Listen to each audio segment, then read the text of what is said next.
Nii, enne siis suuremate külmade saabumist, enne siin oktoobri alguses kuskil circa valmis meil siis üks sükene tõsine sükene ahi.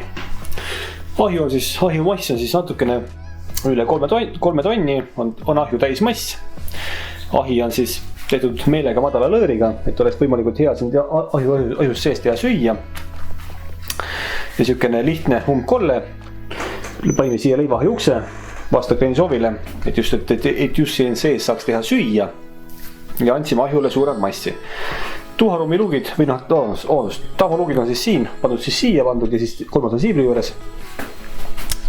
On pandud meil siis tavalugid. Ja mis siin on? No ühesõnaga ahju ehitus väga lihtne, tagant tuleb ülesse ja 3 külge tuleb langev lõõra alla. Keskel on suur massiivne termos, ehk siis sükene post, šamotist laudud post, mis hoiab siis omakorda ka sooja. Ja siis ta salvestab ühesõnaga siis kogu seda mängu siin niimoodi paremini siin siis. Ja siuke ta on. Ühesõnaga nüüd siin tuharomi luuk lahti võttes. Tukad krees, tulin all hetkel. Siis siin taga on üks tava. Sellest tavast, mis seal all on, juhitakse siis lisaõhk kolde tahani välja ja tuuakse kolde tagumise seina, et antakse tulele põlemisõhku juurde ja hoogu juurde, et põlemine oleks võimalikult täielik ja et pikk suur kolle ei jääks omadega nälga. Ahju mõõdud 88,5 korda 114,5. Mul õieti mäletan, oli siis see põhimõõt ja kõrgus siis, nagu te siin ka tellisrea järgi juba näha on. Kiilõige, millega me nii palju vaeva nägime, läheb siis veel selline välja. Mõnusalt soe, uks õhkab, ikka mõnusalt soe. Ja hea, klaas on puhtast põlend, puud on piisavalt ees olnud. Põlemine on täielik ja puhas, korralik. Kolle on meil võlvkolle. Siin külgedel on siis augud, need on umblõõrid, paisk soojuse jaoks, et ahju küljed siit poolt paremini järgi soojeneksid ja paremini ka sooja annaksid. Kuna kolle on päris lai meil siin ja mõõtudega me siin väga palju laiaks minna ei saanud, sest seda ust me siis kuskil poole poleks saanud siit liigutada.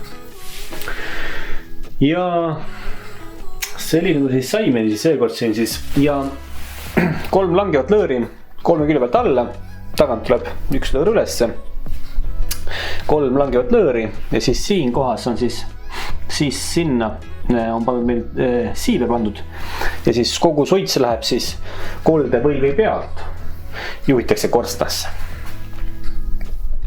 Et selline ilus, mõnus, massiivne suur ahjukene, siin on ka mõned konksud pandud veel. Need konksud võtsime vana ahju seest, lõime tagant sirgu ja panime uuele ringile. Et varem need konksud olid mõeldud pottkivile, et me tegime tellisele seda ringi siin.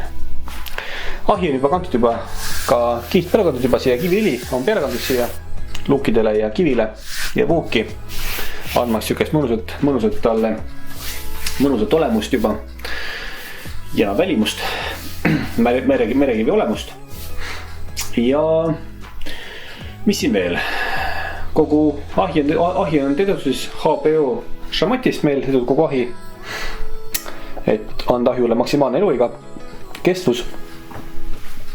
Et sellepärast ka siis selline valik siia. Ja mis siin veel on? Ahjul kõik nii nurka on kandilised.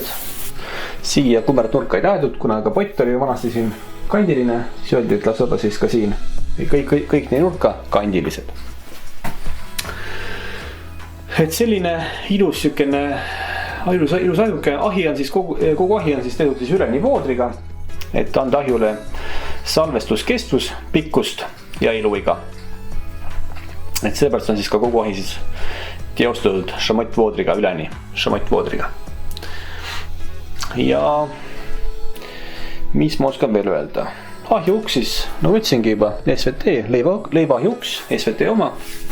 Uks on kenasti kuum, klaas on puhas, põlemine on puhas, ilus, klaasi tahmu. siit see luuk on, see on siit kinni, alt on lahti ilusti. Et kogu see, siin ukse taga on nüüd omakorda siis veel ka tuharist ukse taga, kohe siin, kus tuleb siis põlemisõhk peale ja klaasijahutus. Lihtne süsteem, aga ta töötab. Siiber, loomulikult jällegi pöördsiiber, sellest on juba video pärast poole ja pilt. Kuidas sellised viidud on, siis sinna siis korstnasse viidud on. Ja selline